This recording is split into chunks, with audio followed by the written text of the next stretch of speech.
In the last few videos, we've talked about some pretty complex topics around functions, so in this video, we're going to cover a much simpler topic, which is hoisting. And before we can get into the details of exactly what hoisting is, first let's just write out a function so we can see what we're working with. So let's just create a function called sum. We'll do a and b, just a normal function we're used to, and we're just going to return a plus b. And if we come down here and we call sum with 1 and 2, and just make sure that we log this out, console.log the result of this, we should see that we get 3 being printed out to our screen. Okay, so we have all of this working. Now, essentially the way that hoisting works is in JavaScript, like I told you, everything goes from top to bottom. So if you have, for example, a variable, let's say let a equal 1, and we tried to use a up here, it's not going to work because it says reference error, cannot access a before. We just, hit this button here, cannot access a before initialization. So it's saying a is defined down here, we're trying to use it before we actually initialize a, which is obviously an error. So if we just go back to what we had before, you can see that now we have it working. But this is a little bit different with functions. Let's take our function and actually put it after here. So we're going to put our function down here and we're going to run this. And you notice we still get 3 being printed out.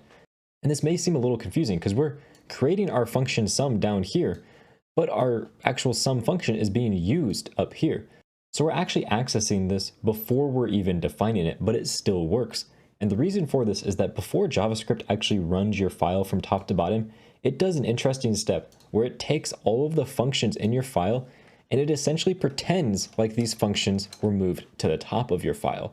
This is what hoisting does. It takes all of your functions and moves them at the very top of the file, so that way you can use them anywhere else in your file you want. So it doesn't matter if your function is defined at the top, if it's defined at the bottom. When JavaScript goes through, it's going to essentially move it to the top for you, and that's how everything is going to work. This process is called hoisting. But something interesting about hoisting is it does not work with arrow functions. Let's create an arrow function called sum arrow, and we'll do a and b.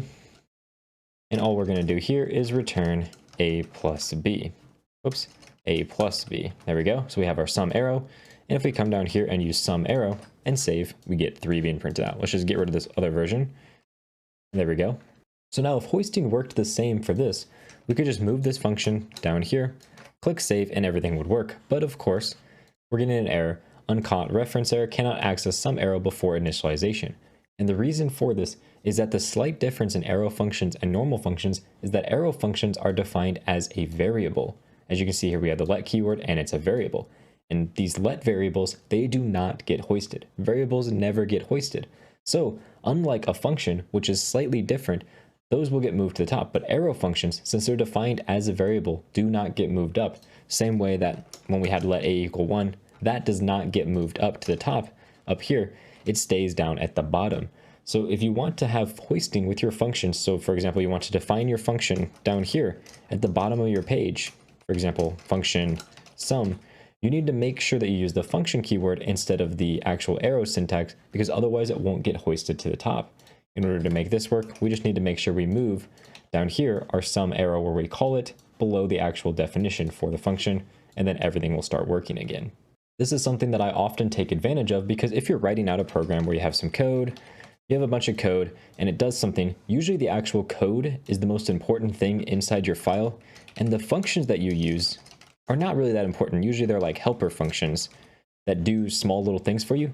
And the main code that's important is the actual code itself. So a lot of times I'll write my functions at the bottom of my file because I find them to be less important and I want the most important stuff at the top of my file. So a lot of times I'll use normal functions for this since you cannot use arrow functions and have them hoisted up to the top. So if you ever are working with functions and you define the function after you're using it and it still works, and then you switch over to arrow functions and it doesn't work, that is the main reason why, and that is called hoisting. Now in the next video, we're going to take a look at scoping, which is a bit of a more complex topic than hoisting, so I can't wait to see you in that video.